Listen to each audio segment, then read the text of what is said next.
If you're a busy, high-performing woman over 35 and your goal is to lose body fat and get visible muscle definition, literally you only need to do these 3 things that I'm going to put on the screen here and just learn how to do them really well. And I promise you, the science and me both says this will work. Number 1, you have to understand nutrition really well. And most people have an idea of nutrition, but what I find after reading 20,000+ food logs is that people aren't aware of the calories they eat mindlessly, or they're eating more than they realize.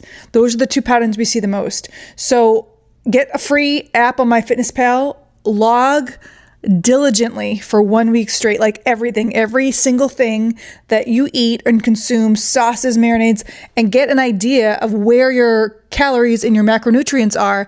And this will be the best use of time you could ever put towards this if this is your goal. So get really honest, get really specific about where your food is. And I promise you, there's no better exercise. If losing body fat and getting visible muscle definition is your goal, this is going to be such a good use of your time. Number 2, you have to train heavy. And heavy is relative, of course, and most people aren't sure like how heavy or how light that means. General ways to do this.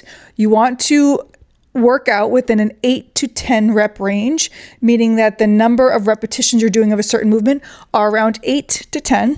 Second thing is you want to almost train till you can't train anymore, meaning that reps, let's say you're doing a set of 10, reps 9 and 10, you can barely complete with good form, but you do. So that's how you know it's heavy enough. If you can do like 5 more after you're done with whatever movement you're doing, that's not heavy enough. And if it's not heavy enough, it's not actually growing your muscles effectively. So we call it progressive overload, where you're exerting more over time, slowly, with good form. Number 3, sleep and recover. If you don't, you can't effectively grow muscle.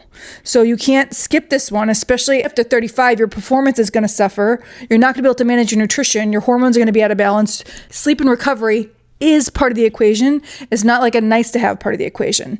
And if you get great, like really like become the master at understanding your calories and how much you're eating and what composition of the calories are, understanding how to train close to failure, but not at failure, and getting adequate sleep, I promise you, and so does science, that you will see body fat loss, you will see weight loss, and you will see visible muscle definition. There's just no way, if you were doing those things really well, you wouldn't see progress. So hope I just saved you a few hours of scrolling.